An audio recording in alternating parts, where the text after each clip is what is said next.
விக்கிரவாண்டி இடைத்தேர்தல் பிரச்சாரத்தின் போது முன்னாள் முதல்வர் கருணாநிதி மற்றும் தமிழக அரசு குறித்து அவதூறாக பேசிய வழக்கில் நாம் தமிழர் கட்சியைச் சேர்ந்தவரும் யூடியூபருமான சாட்டை துரைமுருகன் திருச்சி சைபர் கிரைம் போலீசாரால் கைது செய்யப்பட்டார்.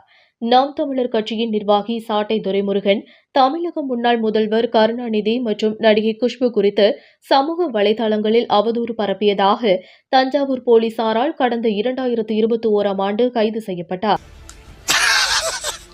சண்டாளன் கருணாநிதி, ஒரு சதிகாரன் கருணாநிதி.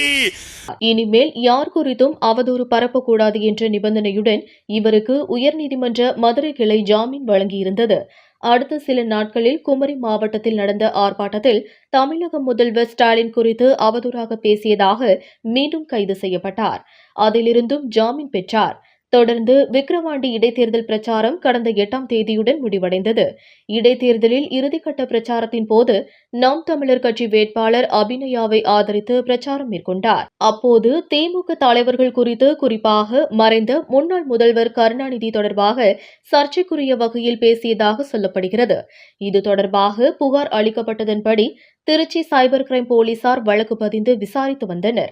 இந்த வழக்கின் அடிப்படையில் தற்போது தென்காசி மாவட்டம் குற்றாலத்தில் வைத்து தனிப்படை போலீசார் அவரை கைது செய்துள்ளனர். குற்றாலத்தில் இருந்து சாட்டை துரைமுருகன் திருச்சிக்கு விசாரணைக்கு அழைத்து வரப்பட உள்ளார் என்று போலீசார் தெரிவித்துள்ளனர்.